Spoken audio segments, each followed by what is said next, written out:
आपने कभी सोचा है कि एजुकेशन सिस्टम कब, क्यों, किस वजह से स्टार्ट किया गया था? तो आज का सवाल हमारा यही है। तो ये बात है उस टाइम की जब 1806 में नेपोलियन और पर्शियन एम्पायर के दरमियान जंग हुई थी, जिसमें नेपोलियन एम्पायर की तादाद पर्शियन एम्पायर से कम थी। लेकिन इसके बावजूद भी नेपोलियन एम्पायर पर्शियन एम्पायर से जीत जाती है। और यहाँ पे पर्शियन एम्पायर सोचता है कि उससे क्या गलती हुई। तो बहुत रिसर्च के बाद उनको पता चलता है कि उनके सोल्जर्स उनके सुपीरियर का कहना नहीं मानते। तो तब जाकर पर्शियन एम्पायर ने 8 ईयर एजुकेशन सिस्टम स्टार्ट किया, ताकि वो न्यू जनरेशन को अच्छी तरह से ट्रेन कर सके, ताकि जो न्यू जनरेशन है वो खुद से कुछ सोचे नहीं, जो वो चाहते हैं वो उस पर अमल करे, उनके कमांड्स को फॉलो करे, वो खुद अपनी मर्जी से कोई काम नहीं करे। आप समझ रहे हैं कि एजुकेशन सिस्टम का मकसद ही क्या है। और पूरी दुनिया ने इसको इसलिए फॉलो किया क्योंकि दूसरी तरफ इंडस्ट्रियल रेवोल्यूशन पीक पर थी और फैक्ट्री पर कोई काम करने वाला था नहीं, क्योंकि कोई फार्मिंग कर रहा था, कोई अपना बिजनेस कर रहा था। सब अपने पैशन को फॉलो कर रहे थे, जो उन्हें करना पसंद था वो वही करते थे।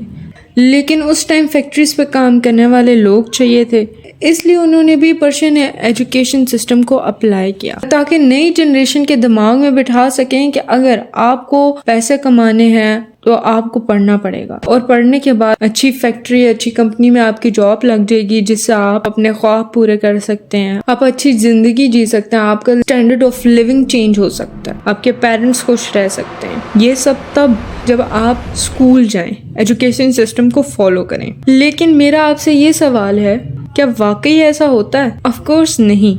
हम बच्चों को स्कूल भेजते हैं कि वो पढ़ें, लिखें और एक कामयाब इंसान बने, अपनी ज़िंदगी के हर ज़रूरियात को पूरा करने के काबिल बने, राइट? ये सुनकर आप हैरान हो जाएंगे कि होता बिल्कुल इसके उल्टा है। 2019 में कराची की एक मेडिकल स्टूडेंट ने सुसाइड कर ली, सिर्फ इस वजह से क्योंकि वो एग्जाम में फेल हो गई। इतना ही नहीं, 150 स्टूडेंट ने सुसाइड की सिर्फ इसलिए क्योंकि वो एंट्रेंस एग्जाम में पास नहीं हो सके। और 289 बच्चों ने सुसाइड की जिनकी उम्र 10 से 18 साल तक की थी। उन पे आप सोचें क्या प्रेशर होगा जिसकी वजह से उन्होंने सुसाइड की। आप खुद जरा सोचें कि इतनी सी उम्र में 10 से 18 साल तक उनके ऊपर क्या ऐसा स्ट्रेस होगा, किस वजह से वो अपनी जिंदगी से इतना तंग आके उन्होंने सुसाइड कर ली। उन्हें सुसाइड जैसा रास्ता चुनना बेहतर समझा, अपनी जिंदगी उन्हें खत्म कर दी, अपने आप को उन्हें खत्म करना बेहतर समझा। क्या वजह ऐसी हो सकती? और इंडिया में 1,03,961 स्टूडेंट्स ने सुसाइड की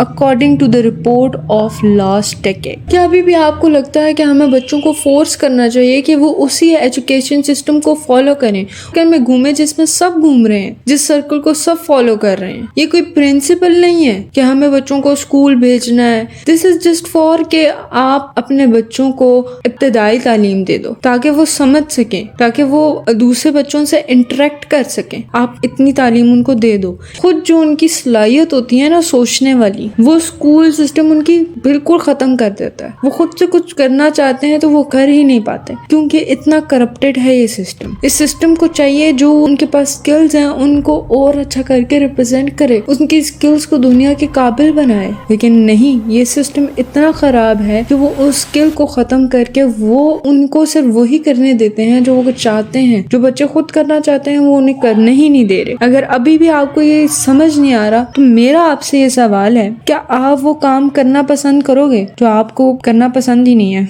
ऑफ कोर्स आप वही काम करोगे ना जो आपको करना पसंद है, आप उसको करना चाहते हो, राइट? तो फिर क्या ये सही है कि हम सब बच्चों को एक रूम में बंद कर दें और उनसे वो करने के लिए कहें, उनको वो समझाएं जो उनको करने के लिए पसंद ही नहीं, जो वो करना चाहते ही नहीं? ऑफ कोर्स हमें उन्हें वो करने देना चाहिए जो उनको पसंद है। कोई टीचर बनना चाहता है, कोई लीडर, कोई पॉलिटिशियन, कोई आर्टिस्ट, लेकिन हम सबको एक क्लासरूम में बंद कर देते हैं। सेम सब्जेक्ट पढ़ा रहे हैं, सेम उनका कोर्स है, है, अगर एक बच्चा आर्टिस्ट बनना चाहता है, एक बच्चा कंटेंट क्रिएटर बनना चाहता है, तो उसे उन स्किल्स पे वर्क करना चाहिए ना, ताकि वो अचीव कर सके। अगर एक बच्चा स्पोर्ट्स में जाना चाहता है तो क्या अपना ध्यान पढ़ाई में लगाएगा या ध्यान से खेलना पसंद करेगा, राइट? जिसमें उनका इंटरेस्ट है वो उसमें मेहनत करें ताकि वो कामयाब हो सके, ना कि स्कूल सिस्टम को फॉलो करें। हमारी सोसाइटी की वजह से एक ऐसा माहौल पैदा हो गया है कि अगर बच्चा स्कूल नहीं जा रहा, अगर बच्चा कॉलेज यूनिवर्सिटी में पास नहीं हो रहा, फेल हो गया, तो वो कुछ कर नहीं सकता, वो आगे बढ़ नहीं सकता। क्यों? कामयाब होने के लिए सिर्फ एक यही जरिया तो नहीं है कि आप स्कूल जाएंगे, आप पढ़ेंगे लिखेंगे तो तभी आप कामयाब हो सकेंगे। ये जरूरी नहीं है, लेकिन आप अपनी इब्तदाई तालीम हासिल करें, उसके बाद जो आपने करना है आप करें, लेकिन आपको हर चीज का शऊर होना चाहिए। इस्लामी तालीम आपके पास होनी चाहिए ताकि आप अपने जो जिंदगी के अहम मामलात हैं उनके साथ आप डील कर सकें, उनको आप हल कर सकें, राइट? लेकिन हमारे मुआशरे की वजह से ये एक ऐसी सोच पैदा हो गई है सब में कि आपने अपने बच्चे को स्कूल भेजना ही भेज, स्कूल नहीं भेजा बच्चा यहाँ पे कुछ नहीं कर सकेगा, बच्चा आपका कामयाब नहीं हो सकेगा। यहाँ पे बहुत बड़ी गलती जो है वो कंपनीज की भी है, कंपनी की, फैक्ट्री की, क्योंकि वो चाहते हैं कि जब तक आप मैट्रिक पास हो, उसने FSC किया हो, 12th पास हो,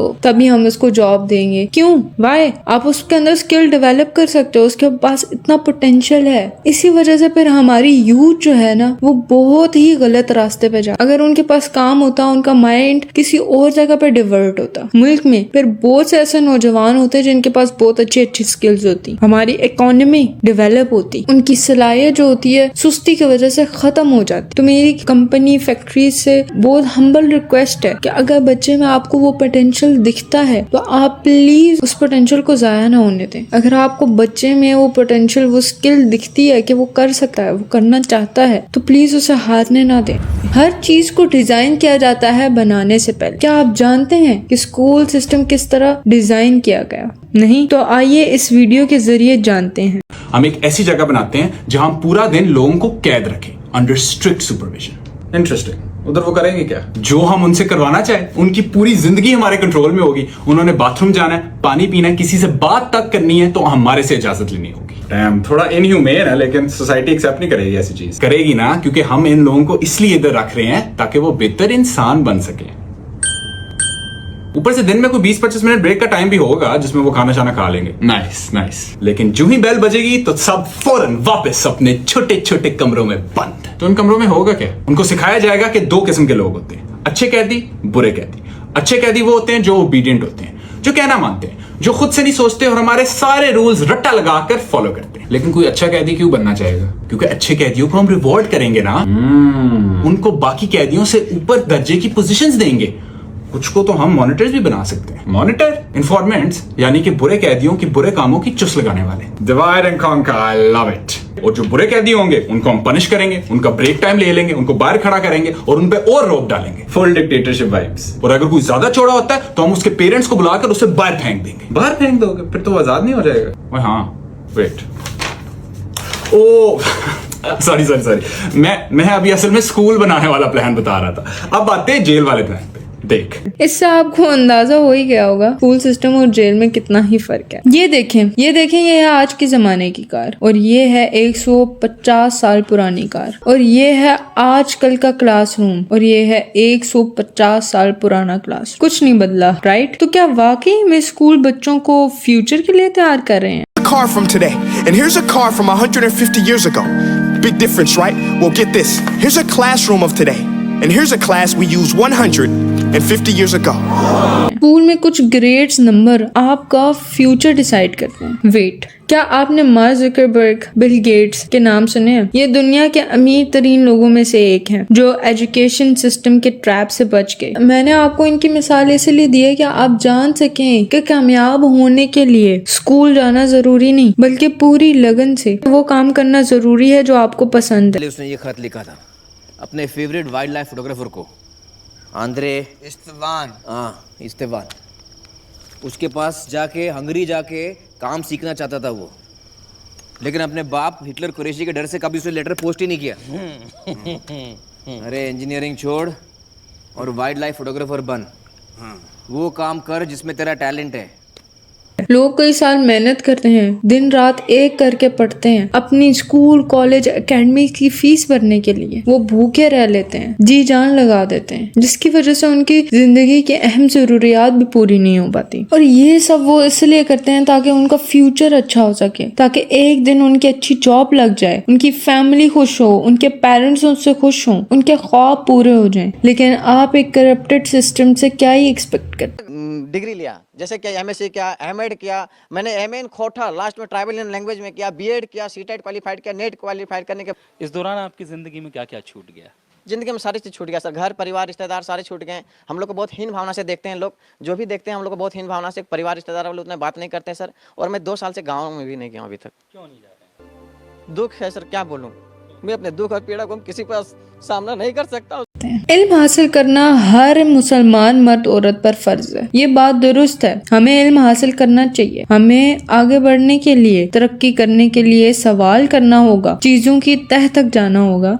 अपनी जिंदगी आसान करने के लिए हमें नई चीजें इजाद करनी होंगी। ये सब करना होगा हमें। ये सब हम तभी कर सकते हैं जब इल्म हासिल करें। और ये जरूरी नहीं कि हम इल्म सिर्फ स्कूल जाकर ही हासिल कर सकें। इस सोच को बदलें। ये नहीं कि आपने एग्जाम में टॉप किया तो सबसे ज्यादा आपके पास इल्म है, क्योंकि एग्जाम में फेल होने का हरगिज ये मतलब नहीं है कि उसके पास इल्म नहीं, वो ज़हीन नहीं है। अपनी सोच को बदलें, तो अपने इंटरेस्ट को ढूंढें। आप इस पेस पे जज करना छोड़ दें कि उसके अच्छे नंबर नहीं आए, ही इज अ फेलियर, उसके अच्छे नंबर आए हैं, ही इज अ टॉपर, ये कामयाब हो गए। और वैसे भी सब बच्चे बहुत परेशान है एग्जाम से। सब हाथ लगाए बैठे होते हैं कि बस एक बार हमारा उस बंदे से आमना सामना हो जाए जिसने एग्जाम बनाया।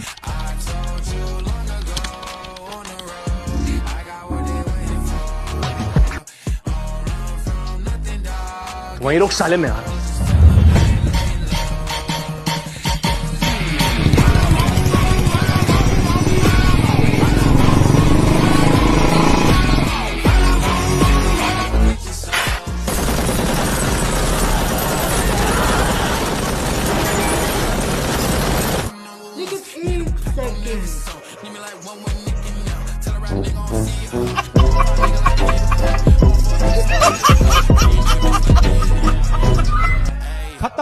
सबको तालीम हासिल करनी चाहिए। अगर कोई पढ़ना चाहता है वो पढ़े, लेकिन ये ज़रूरी नहीं कि आपने पढ़ाई नहीं की तो आपका फ्यूचर सिक्योर नहीं है। लेकिन ज़रूरी तालीम हासिल करने के बाद आप अपनी ज़िंदगी में जो करना चाहते हैं वो करें। लेकिन आपका जिसमें इंटरेस्ट है आप वो करें, आप उसमें 100% अपना दें, आप उसमें बहुत माहिर हो जो आपको पसंद है। अगर आपने मेहनत नहीं की तो आप कुछ नहीं कर सकते, क्योंकि जो काम आप दिल से करते हो वो कभी भी छोटा या बड़ा नहीं होता। 3 इडियट्स में भी ये मैसेज दिया गया है कि आपको जो पैशन है आप उसी को फॉलो करो। राजू, हम लोग पढ़ेंगे, जी लगा के पढ़ेंगे, लेकिन सिर्फ एग्जाम पास करने के लिए नहीं। किसी महापुरुष ने कहा है कि कामयाब होने के लिए नहीं, काबिल होने के लिए पढ़ो। सक्सेस के पीछे मत भागो, एक्सेलेंस का पीछा करो। सक्सेस झक मार के तुम्हारे पीछे आएगी।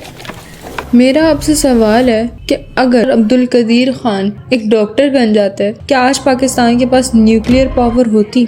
अगर अब्दुल सत्तार ईदी एक टीचर होते तो क्या आज एम्बुलेंस की सहूलत हमारे पास होती? कितनी जानें उनकी वजह से बच गई। इसलिए आप अपने पैशन को ढूंढें, आपकी जो जिंदगी का मकसद है उस पर फोकस करें। आप इस बारे में सोचते हैं कमेंट सेक्शन में जरूर बताएं। अल्लाह हाफिज। Problem with school is it don't teach you how to be successful. That's the problem. There's nothing wrong with it. If you want to be a doctor, lawyer, dentist, you got to go to school. But if you want to be successful, what you supposed to do? You have to develop the principles of success. School teaches you how to memorize stuff. We're going to test you on it, and you recall what you've read, and we're going to give you a grade on it. Okay, when you get that degree, how you become successful? They don't teach you success. You teach success by changing your mental process. The difference between successful people and non-successful people, it has nothing to do with anything except